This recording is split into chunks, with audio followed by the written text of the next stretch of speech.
प्रेम में व्याकुल राम बोला, कड़ी मेहनत कर जब पत्नी से मिलने पहुंचे तो उनकी पत्नी ने उन्हें प्रेम और भक्ति का वो मार्ग दिखाया जिसे अपनाने के बाद राम बोला गोस्वामी तुलसीदास बन गए। पत्नी की बातों का मान रखने वाले इन्हीं गोस्वामी तुलसीदास जी पर नारी और शूद्रों के अपमान का ठप्पा बार बार लगाया जाता है, जिनकी काव्य शैली और लोक मानस से जुड़ाव पूरी दुनिया में लोकप्रिय है। उन्हीं की लेखनी से लिखी एक चौपाई आए दिन जोरदार बहस पकड़ लेती है। ढोल गंवार शूद्र पशु नारी सकल ताड़ना के अधिकारी, ये वही चौपाई है जिसके अर्थ का अनर्थ कर कुछ लोग सनातन राष्ट्र और राजनीति से लेकर आध्यात्मिक चेतना पर भी कुठाराघात करने से नहीं चूकते। परंतु क्या आपने कभी सोचा है, श्री रामचरितमानस के 5वें कांड सुंदर कांड, जिसमें राम भक्त हनुमान जी माता सीता का पता लगाने श्रीलंका पहुंचते हैं, तुलसीदास जी ने माँ सीता के उत्तम चरित्र का वर्णन किया है, जिसमें रावण की पत्नी मंदोदरी की विवेकशीलता का अत्यंत मार्मिक और गरिमापूर्ण चित्रण है। उसी काव्य पाठ में गोस्वामी जी भला माता स्वरूप नारी का अपमान क्यों करने लगे? उन्होंने नारी को श्रद्धा, भक्ति और त्याग का प्रतीक माना है। गोस्वामी जी ने माता सीता के माध्यम से पतिव्रता धर्म, अनसुईया के माध्यम से स्त्री शिक्षा और तारा के माध्यम से विवेकशीलता का परिचय दिया है। उनके ग्रंथों में पुरुष से पहले स्त्री के नाम को स्थान दिया गया है।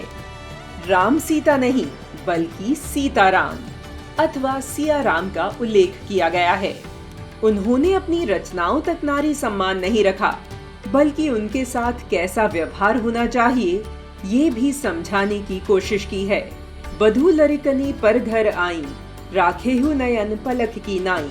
ये चौपाई राजा दशरथ और उनकी रानियों के बीच संवाद है, जिसमें राजा दशरथ कह रहे हैं, पुत्र वधुएं पराए घर से आई हैं, उनका इस तरह से ध्यान रखना जैसे नेत्रों की पलकें रखती हैं।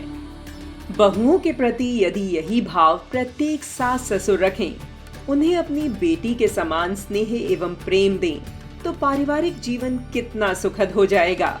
नारी सम्मान के अतिरिक्त उनकी रचनाओं में समरसता का प्रवाह भी देखने को मिलता है।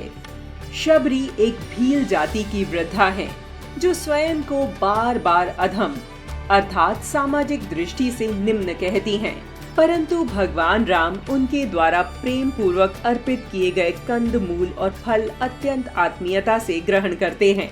जब गोस्वामी तुलसीदास जी ऐसी सुंदर रचना लिख रहे थे, तब विदेशी आक्रमणकारी भारतवर्ष को तहस नहस करने में जुटे थे। मंदिरों को ध्वस्त किया जा रहा था, गुरुकुलों को समाप्त किया जा रहा था और भारतीय ज्ञान परंपरा को नष्ट करने की कुटिल चाल चली जा रही थी। ऐसे में उन्होंने न केवल सनातन परंपरा के शाश्वत मूल्यों की रक्षा की, बल्कि समाज को जोड़ने के लिए राम राज्य की कल्पना भी की। परंतु क्या ऐसी कल्पना करने वाले तुलसीदास जी एक चौपाई से अपने पूरे चिंतन को नष्ट करने का प्रयास करेंगे? बिल्कुल नहीं, क्योंकि जिस चौपाई पर बहस होती है उसमें ढोल, गंवार, शूद्र, पशु, नारी के लिए एक शब्द का प्रयोग हुआ है, ताड़ना, जिसका अर्थ सभी अपनी बुद्धि अनुसार लगाते हैं। तुलसीदास जी ने अवधी भाषा में पूरी कृति को लिखा है। ऐसे में ताड़ना का अर्थ देखभाल, अनुशासन, शिक्षण और संरक्षण से है, अर्थात ढोल को कसने, गंवार और शूद्र को शिक्षित और मार्गदर्शन, जबकि पशु को उचित देखभाल और नियंत्रण करने की आवश्यकता है।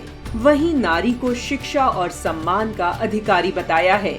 उनकी इस चौपाई में सबका साथ, सबका विकास का भाव है।